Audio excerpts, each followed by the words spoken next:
아멘. 한국을 대표하는 작가라고 하면 김홍신 씨가 있죠. 국회의원도 하셨던 분으로 잘 알려진 분입니다. 작가 김홍신 씨가 2011년도에 책을 한 권 낸 것이 있습니다.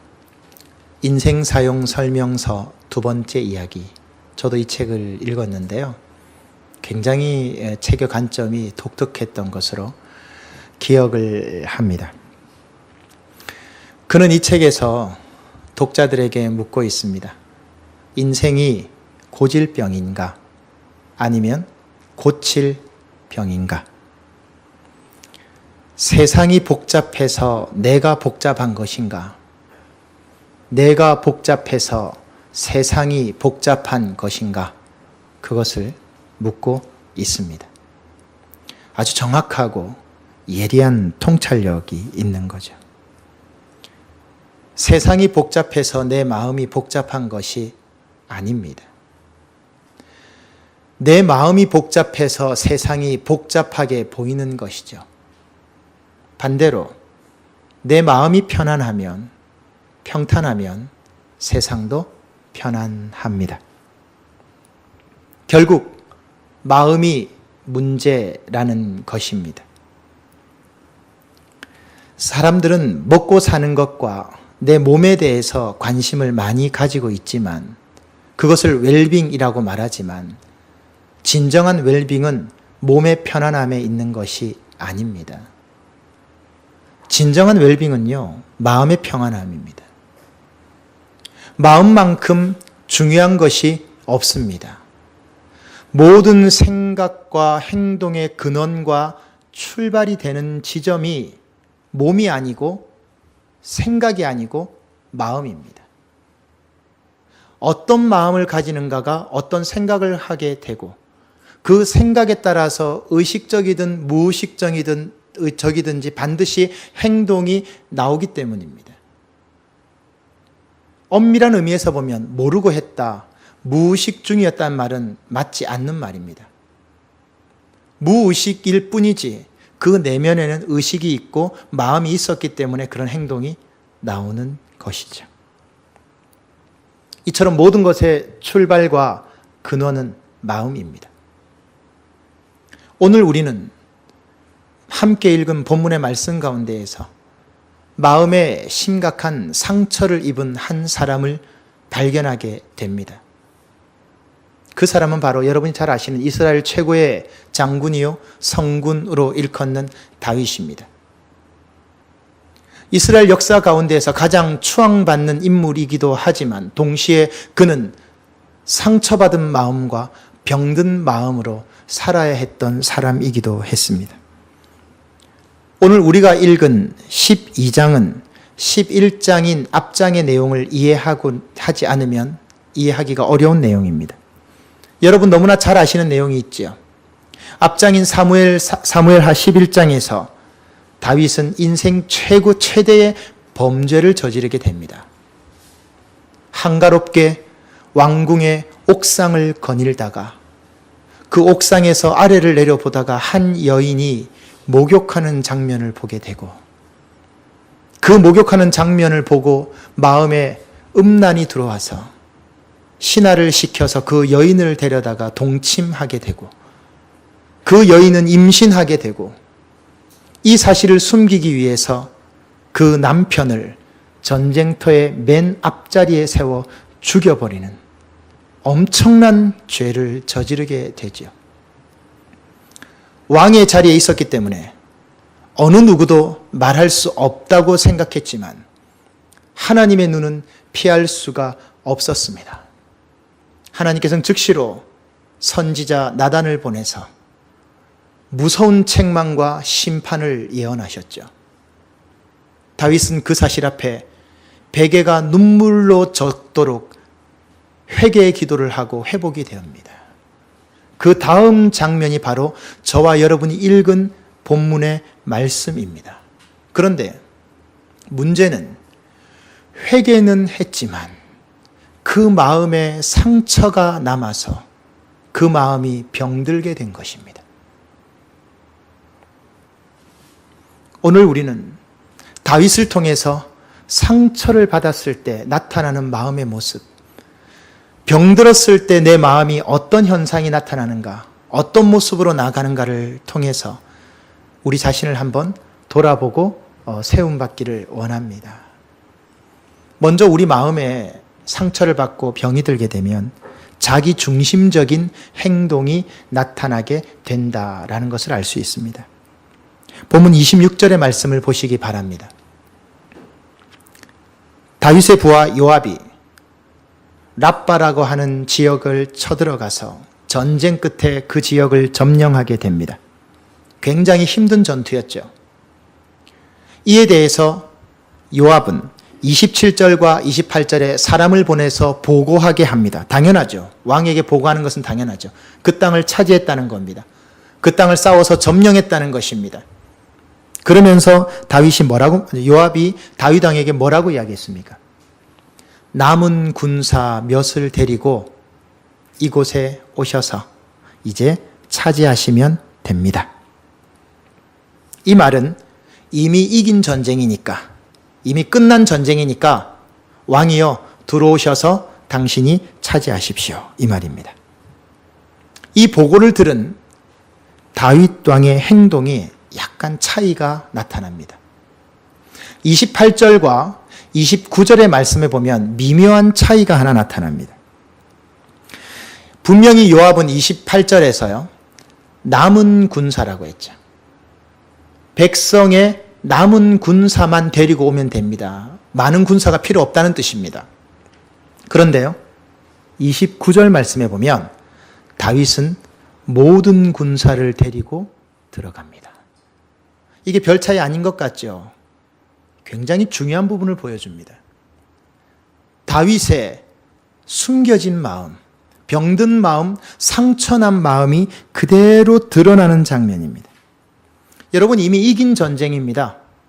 그냥 들어와서 차지만 하면 돼요. 몇몇 성읍만 남았다는 거예요. 다 항복한 거예요. 요압이 다윗에게 보고를 한 것은 신하로서 왕에 대한 도리요, 충성이었습니다. 따라서 다윗은 편안하게 들어가면 됩니다. 그는 왕입니다. 이미 모든 것을 다 가지고 있는 사람입니다. 그런데 요압의 보고를 듣고 남은 군사가 아니라 모든 군사를 데리고 들어갔다는 말은 무엇을 말하는 것입니까? 자신이 이 전쟁에서 주인공이 되고 싶은 겁니다. 내가 영광을 받겠다는 겁니다. 다른 사람 다 필요 없고 나만 바라보고 있는 겁니다. 여러분, 마음에 상처가 생기고요, 마음이 병들면 어떤 현상이 나타나냐면 다른 거 하나도 보이지 않아요. 나만 보입니다. 나만. 내 아픈 것만 보이고, 내가 챙겨야 될 것만 보이고, 다른 사람 죽든 말든, 다른 사람이 어떻게 되든 말든, 심지어는 가족조차도 나만 보입니다. 이건 비난할 일이 아니고요, 병들었기 때문이에요. 마음에 상처를 받았기 때문이에요. 여러분, 이것이 원래 다윗의 모습입니까? 아닙니다. 여러분 아시는, 우리가 알고 있는 다윗의 모습은 이런 모습이 아니에요. 다윗은 다른 사람을 위로하고 세워주고 격려해주는 사람이었습니다. 원래 모습대로 한다면 다윗은 목숨 걸고 싸워서 승리한 요압을 인정해주고요, 칭찬해 주었어야 했습니다. 그러나 오늘 말씀 어디를 봐도 요압을 그렇게 했다는 부분이 나오지 않아요. 그냥 모든 군사를 호위하고 거느리고 자기가 한 것처럼 들어간 거예요. 여러분, 솔직히 요압이 전쟁터에서 목숨 걸고 싸우고 있을 때 다윗은 그 시간에 뭐 하고 있었죠? 왕궁 옥상에서 산책하다가 불륜을 저질렀잖아요. 자신의 신하가요. 그리고 그 요압에게 사실은요, 우리가 다 말씀드리진 않았지만 그 요압에게 미리 전가를 넣어가지고 이 여인의 남편 맨 앞에 세워라. 우리야라고 하는 장군이죠. 자신과 불륜을 저지른 이 여인의 남편을 맨 앞에 세웠다가 한창 전쟁이 심할 때 남은 군사들은 전부 다 뒤로 빠져라. 우리야만 남는 거죠. 그래서 죽잖아요. 자신의 신하가 전쟁터에서 싸울 때 자기는요, 왕궁 옥상에서 불륜을 저지르고 간음을 저지르고 있었어요. 그렇게 해놓고 전쟁에 이겼다는 통보를 받고서는 이제 모든 군사를 데리고 자기가 마치 한 것처럼 그렇게 기세 등등 그곳으로 들어가고 있는 모습을 한번 보십시오. 회개하는 마음으로 근심하면서 자신의 상처받은 마음을 주님 앞에 아뢰도 부족한 판에 다윗은 그렇게 하지 않았습니다. 그의 마음이 병들었기 때문이죠. 다윗을 보면서 생각나는 한 사람이 있습니다. 오버랩 되는 사람이 있습니다. 여러분 아시겠죠? 사울 왕입니다. 여러분 기억하십니까? 똑같은 장면이 있었죠. 다윗이 골리앗을 죽이고 돌아올 때 이스라엘 백성들이 뭐라고 외쳤습니까? 사울 왕이 죽인 사람 1000명이요 다윗이 죽인 자는 10,000명이라. 사울은 1000이요 다윗은 10,000이라. 그 말을 듣고 사울이 안색이 변했죠. 그날 이후로 사울 왕은 시기와 질투에 사로잡혀서 다윗을 평생에 죽이려고 하는 대적자로 접어들게 되고 맙니다. 왜 그랬을까요? 내가 왕인데 나한테 영광을 안 돌리고 나를 주목하지 않으니까 거기에서 사울이 어긋나기 시작한 거죠. 다윗은 그것을 경험했거든요. 근데 지금 똑같은 모습을 다윗이 보여주고 있어요. 왜 이렇게 된 걸까요, 여러분? 회개까지 했는데 왜 이렇게 마음에 상처가 남고 병들게 되었을까요? 하나님을 최우선으로 생각하지 않았기 때문입니다. 간단합니다. 코 흘리기, 양치기, 목동 시절에 나를 인도하셔서 이스라엘의 왕으로 삼아주신 그 하나님을 잊어버리고 있었던 거예요. 양치기, 목동을 불러서 나같이 형편없는 사람 불러서 왕 삼아주신 그 하나님, 지금 내가 살도록 인도해 주신 그 하나님을 잊어버리니까 나의 나됨이 하나님이라는 것을 잊어버리니까 이렇게 되는 거예요. 사랑하는 성도 여러분, 언제나 어떤 상황이나 어떤 형편에서도 하나님을 집중해야 됩니다. 자신에게 집중하지 마십시오. 내 문제에도 집중하지 마십시오. 언제나 하나님이 먼저입니다. 기쁠 때, 즐거울 때, 일이 잘 될 때 가장 먼저 생각나는 분이 하나님이어야 하고요. 병들 때, 죽고 싶을 때, 힘들 때, 뜻대로 되지 않을 때 제일 먼저 떠오르는 분이 하나님이어야 합니다. 문제와 고통 앞에서 가장 먼저 생각나는 분이 하나님이어야 합니다.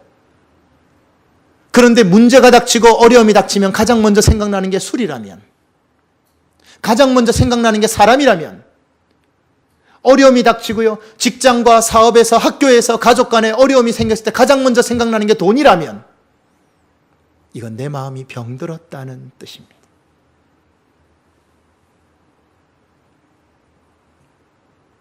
하나님이 여러분의 목자라고 아까 여러분 찬양하셨잖아요.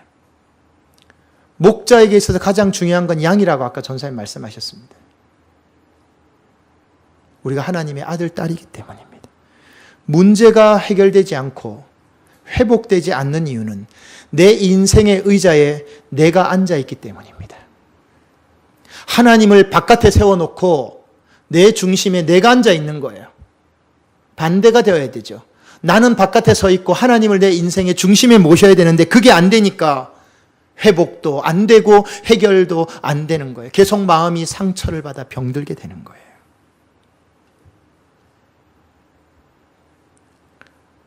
마음이 병들 때 또 다른 모습이 하나 나타납니다. 그것은 과정보다 결과에 집착하게 된다는 겁니다.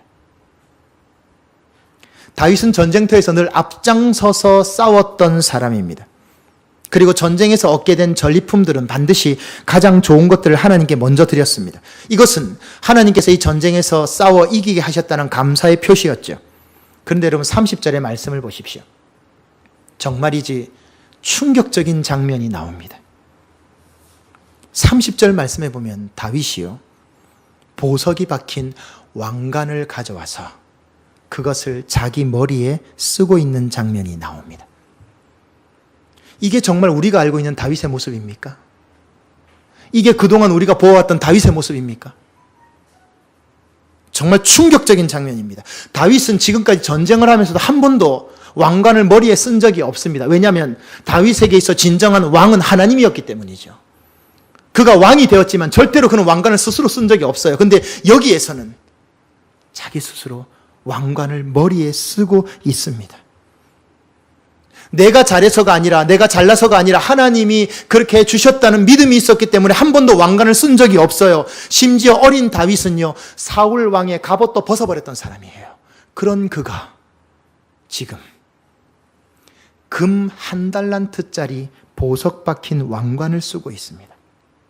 여러분이 1달란트가 무게가 몇 킬로 나가는지 아십니까? 정확하게 32kg에서 34kg짜리 왕관입니다.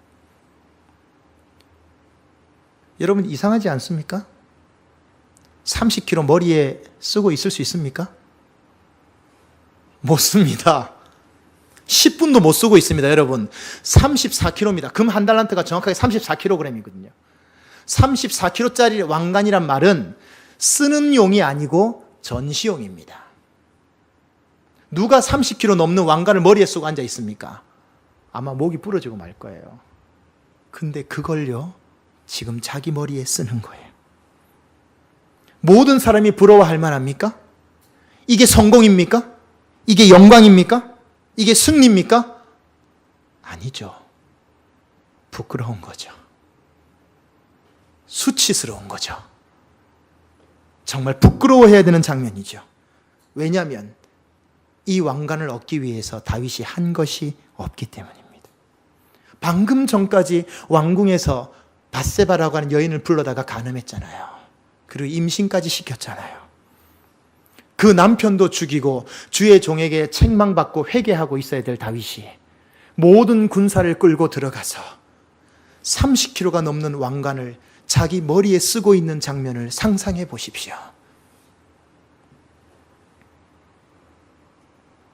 오늘날도 마찬가지인 것 같습니다. 사람들은 자기가 수고하고 땀 흘리지 않은 자리와 명예와 권력, 물질을 요구합니다. 이것은 상처받은 마음과 병든 마음의 공통적인 특징입니다. 우리 사회를 보십시오. 과정이 상실한 시대를 살아갑니다. 땀 흘려서 수고하고 일하는 모습보다 사기치고 도둑질하고 도박해서 부자가 되면 무조건 부러워합니다. 과정과 수단은 빼버리고요, 결과만 무조건 좋으면 그 사람의 모든 것이 포장되어 버립니다. 지금 여러분 뉴스에 나오는 모든 장면들을 보십시오. 그 사람들이 우리보다 못 배운 사람들입니까? 못 가진 사람들입니까? 아닙니다. 지금 여러분 한국을 떠들썩하게 하는 그 사람들을 보십시오. 성공만 하면 모든 것이 포장되잖아요. 그리고 우리가 부러워하잖아요. 잘못됐다는 거 알면서도 그 과정은 빼버리고 결과는 부러워하잖아요.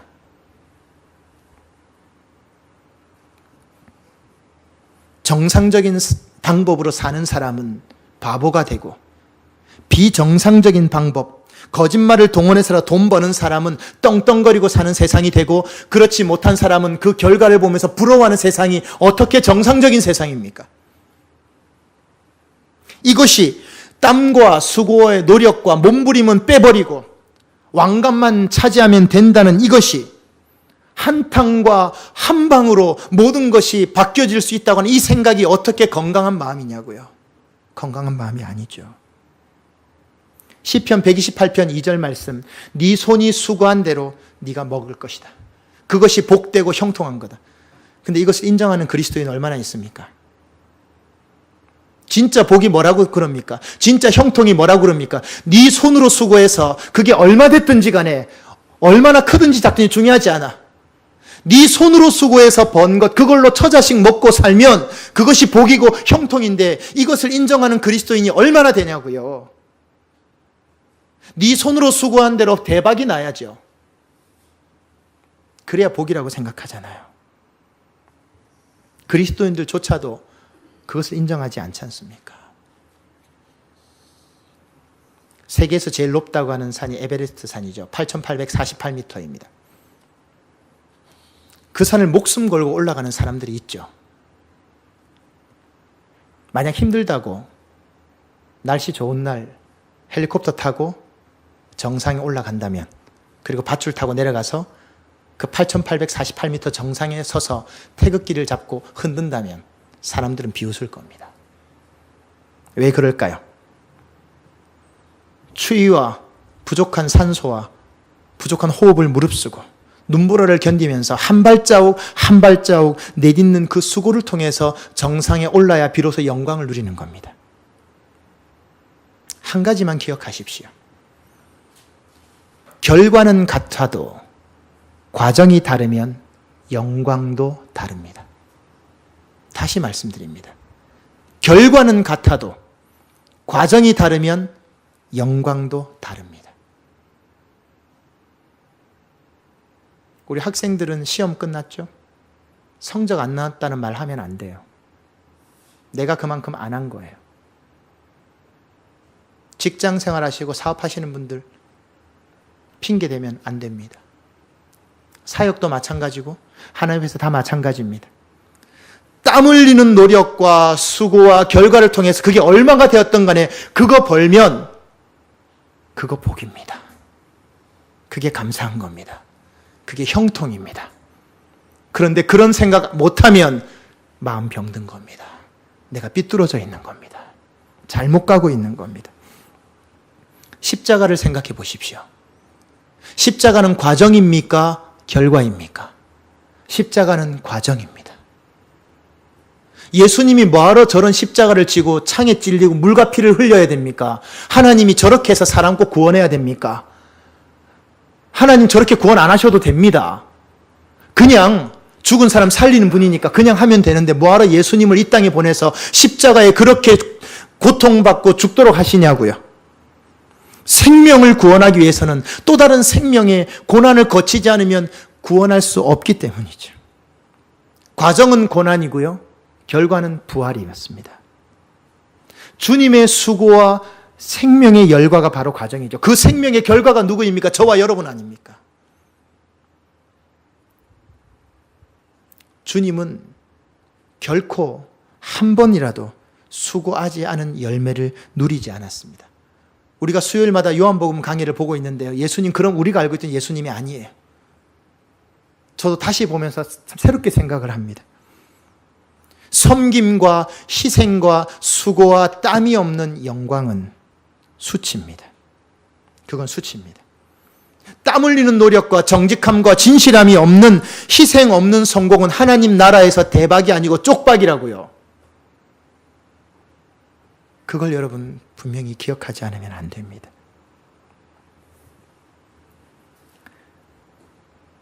믿음이 잘 자라려면 마음이 회복되어야 합니다. 하나님 여러분에게 묻고 있습니다. No cross, no crown입니다. 십자가 없는 영광 없습니다. 십자가 없는 면류관 없습니다. 그런데 우리는 십자가는 빼고 영광만 받으려고 하죠. 그거 없습니다. 하나님은 저와 여러분의 마음이 바로 세워지길 원하십니다. 주님이 여러분에 묻고 있습니다. 너희들의 마음은 건강하냐? 혹시 상처받지 않았니? 병들지 않았느냐? 십자가를 지신 주님처럼 자기 중심적인 생각, 자기주의적인 생각, 결과만 집착하는 모습 버려야 합니다. 내 상처받은 마음 회복되어야 합니다. 주님이 여러분을 고치기를 원하십니다. 건강한 주님의 자녀로, 병든 가치관이 아니라 건강한 인격으로, 건강한 마음으로 하나님께서 여러분을 만들어 가기를 원하십니다. 그러한 귀한 은혜가 여러분에게 넘쳐나시기를 주님의 이름으로 축원드립니다.